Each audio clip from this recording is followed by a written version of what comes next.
सरकार को जगाने का समय हाउस के अंदर और बाहर हमने लगातार किया है, लेकिन आज हम जनता को जगाने के राह पर आगे बढ़ चुके हैं।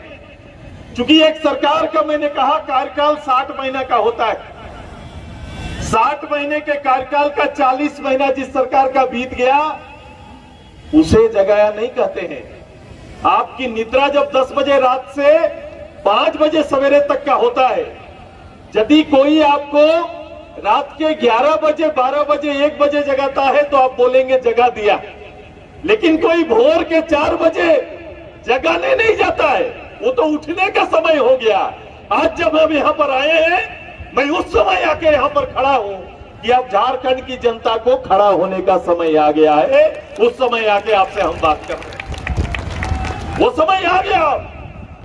चूंकि चुनावी वर्ष के नजदीक हम आ गए, अब राज्य को जनमत देना है, राज्य को इस सरकार का मूल्यांकन करना है, राज्य को इस सरकार के बारे में चिंता करके कहीं न कहीं आने वाले 2024 के पार्लियामेंट और असेंबली के लिए लाइन में खड़ा होकर फिर से नया जाना देने का समय आ गया है। आ गया कि नहीं, बोलो? आ गया ना।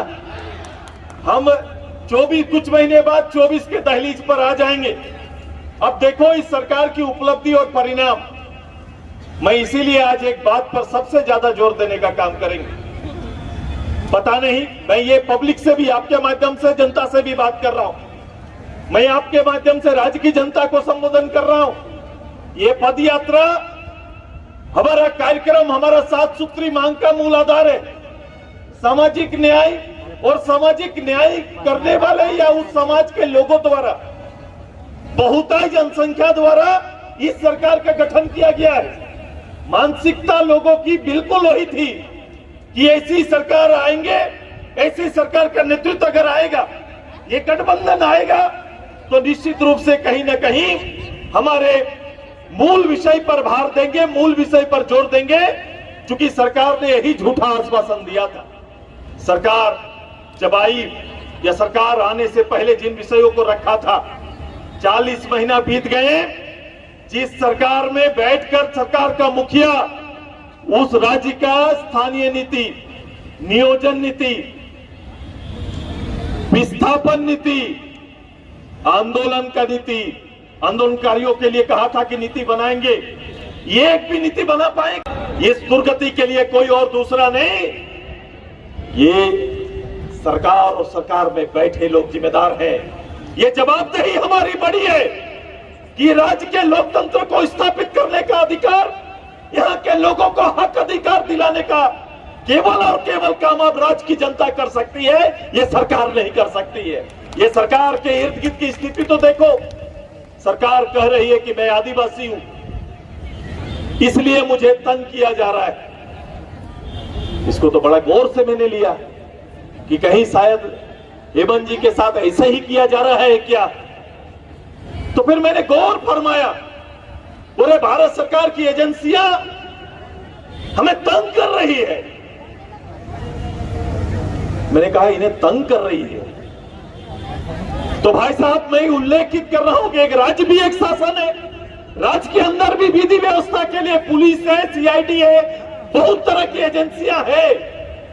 मैं खोल के देखा 3.5 साल में, आप पूरे राज्य की जनता देख लो, सारे अखबार पलट लो तो आप उसमें देखेंगे एक भी पदाधिकारी को, एक भी कर्मचारी को किसी स्तर पर भ्रष्टाचार के मामले में 3.5 साल में इस सरकार ने एक सजा कहीं पर दिया है तो आप खोल के देख लीजिए। एक भी पदाधिकारी, इंजीनियर से जेई तक, कोई वरीय पदाधिकारी से जो ब्लॉक लेवल का किसी पदाधिकारी को दंडित करते हुए इस सरकार को देखा है क्या? आपने देखा है, सुना है क्या? ऐसा हुआ नहीं।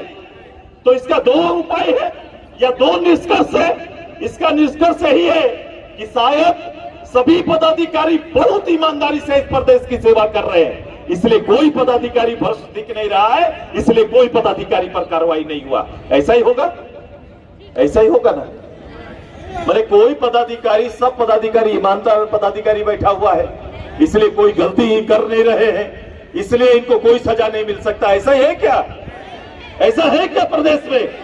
तो मैं तो चुनौती देता हूं, मैं आज भी इस मंच से दे रहा हूं और खुलेआम कहते हैं कि राज्य का सर्वोच्च पद से लेकर एक अदना कर्मचारी तक सत्ता के जिस पद पर बैठे हैं, बिना अनुदान और दान क्यों कार्रवाई नहीं हो रही है? इसलिए कार्रवाई नहीं हो रही है क्योंकि कार्रवाई के लिए पहला कार्रवाई पहले ही हो गया है। कार्रवाई के लिए कोई जगह खाली नहीं रहा क्योंकि हर पद का बोली लगा है। सरकार के बैठे हुए हर पदाधिकारी का हर पद का बोली लगा, जिसका बोली आगे क्या होता था कि योग्य पदाधिकारी को पदों पर लाया जाता था। जो सबसे योग्य होगा उसे सबसे बड़ा दायित्व दिया जाएगा। लेकिन आज के दिन में है कि जो सबसे ज्यादा, हम नहीं बोलेंगे, क्या है, क्या कर सकता है? योग्यता का मापदंड क्या है? योग्यता का मापदंड उसका कोई रिकॉर्ड, काम, पिछला हिस्ट्री, इतिहास नहीं है। उसका अच्छा काम उसकी योग्यता नहीं है। उसका क्या योग्यता होना चाहिए? यार जोर से बोलो, सुनाई नहीं दे रहा है। क्या होना चाहिए?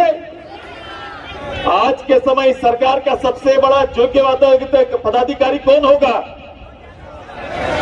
जो जिस पद में जितना ज्यादा दान के लिए तैयार होगा वही सबसे योग्य पदाधिकारी होगा। इसीलिए मैंने कहा, जिस सरकार ने भ्रष्टाचार को ही शिष्टाचार बना दिया, उस सरकार कभी भी भ्रष्टाचार के नाम पर कोई कार्रवाई कर सकता है क्या? कार्रवाई कर सकता है क्या? नहीं कर सकता, इसलिए कोई कार्रवाई नहीं किया।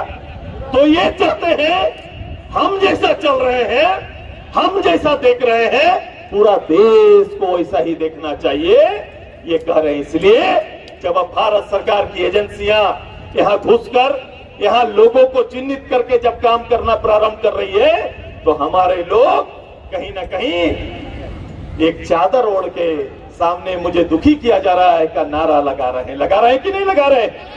अब आइए, इस जिसका चादर पहन के घूम रहे उसी समाज को सबसे ज्यादा ठगने का काम किया है।